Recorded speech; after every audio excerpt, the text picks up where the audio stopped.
Pezhakkappilly government higher secondary സ്കൂളിൽ ഓണാഘോഷം വിപുലമായ പരിപാടികളോടെ ആഘോഷിച്ചു. ആഘോഷ പരിപാടികൾ ജില്ലാ പഞ്ചായത്ത് അംഗം മാത്യൂസ് വർക്കി ഉദ്ഘാടനം ചെയ്തു.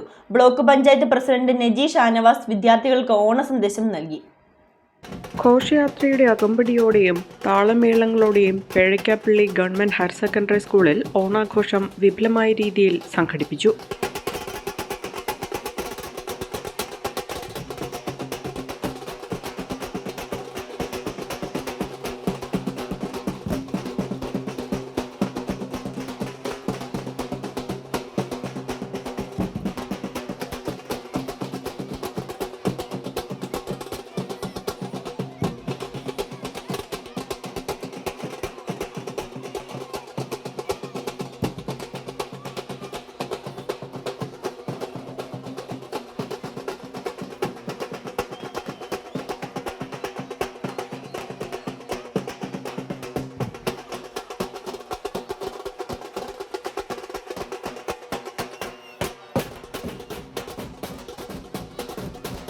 ജില്ലാ പഞ്ചായത്ത് മെമ്പർ മാത്യൂസ് വർക്കി ഓണാഘോഷ പരിപാടികളുടെ ഉദ്ഘാടനം നിർവഹിച്ചു. കുഴിമന്തി വേണമെങ്കിൽ കുഴിമന്തി കിട്ടും, ഇതെല്ലാം കിട്ടുന്നൊരു കാലമാണ്.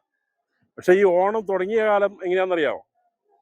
നമുക്ക് രാവിലെ മുതൽ വൈകുന്നേരം വരെയുള്ള ചോറ് അല്ലെങ്കിൽ കഞ്ഞി അതുപോലും നമുക്ക് മുൻപുള്ള കാരണവന്മാർക്ക് അത് യഥാസമയം കഴിക്കാൻ കിട്ടാതിരുന്നൊരു കാലം ഉണ്ടായിരുന്നു. ആ കാലത്താണ് ഈ ഓണം വളരെ നന്നായി ആഘോഷിച്ചത്.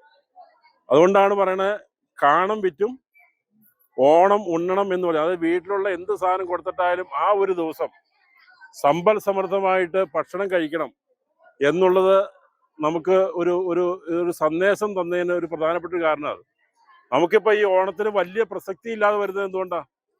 നമുക്ക് ദിവസവും കഴിക്കാൻ നമുക്ക് ഇഷ്ടം പോലെ ഭക്ഷണം ഉള്ളതുകൊണ്ടാണ്, അല്ലേ? ബ്ലോക്ക് പഞ്ചായത്ത് പ്രസിഡന്റ് നജി ഷാനവാസ് ഓണ സന്ദേശം നൽകി. മലയാളികൾ ഒന്നടങ്കം ഒത്തൊരുമിച്ച് നിന്ന് വളരെ ആഹ്ലാദത്തോടു കൂടി ആഘോഷിക്കുന്ന ഈ വേളയിൽ എല്ലാവർക്കും ഹൃദയം നിറഞ്ഞ ഓണാശംസകൾ നേർന്നുകൊണ്ട് നിർത്തുന്നു. PTA പ്രസിഡന്റ് ഫൈസൽ മുണ്ടങ്ങിയാമറ്റം ചടങ്ങിൽ അധ്യക്ഷത വഹിച്ചു. PTA നേതൃത്വത്തിൽ 1000 പേർക്ക് വിഭവസമൃദ്ധമായ ഓണസദ്യയും ഒരുക്കി. വിവിധ വിഭാഗങ്ങളിലായി പൂക്കള മത്സരം, വടംവലി മത്സരം, കുട്ടികളുടെ വിവിധ നാടൻ കളികൾ തുടങ്ങിയവയും അരങ്ങേറി. കസേരകളി, ചാക്കിലോട്ടം, പന്ത് കൈമാറൽ, നാരങ്ങ സ്പൂണിൽ വെച്ചോട്ടം തുടങ്ങിയ മത്സരങ്ങളും നടന്നു. മത്സരങ്ങളിൽ വിജയിച്ചവർക്ക് വാർഡ് മെമ്പർ സ്മിത ദിലീപ് സമ്മാനങ്ങൾ വിതരണം ചെയ്തു. School principal Santhosh TB, headmistress Sujatha M, staff secretary Stalina Bhai, അധ്യാപകരായ Lalu Lawrence, Bijo Joseph, Rahmath PM, Sabitha PE, Noufal KM, Annamma Rajan, Abhijith Raju, Jyothi Bhaskar എന്നിവർ പരിപാടികൾക്ക് നേതൃത്വം നൽകി. അഹല്യയിലെ വിദഗ്ധരായ ഡോക്ടർമാരുടെ ചികിത്സ കൊണ്ട് എനിക്ക് എന്റെ കാഴ്ചശക്തി പൂർണ്ണമായും തിരിച്ചു കിട്ടി. ഇപ്പൊ എനിക്ക് ഈസിയായി വായിക്കാം. നേത്ര സംരക്ഷണത്തിന് നമ്മുടെ Ahalya. Ahalya foundation eye hospital, കേരളത്തിൽ എല്ലായിടത്തും.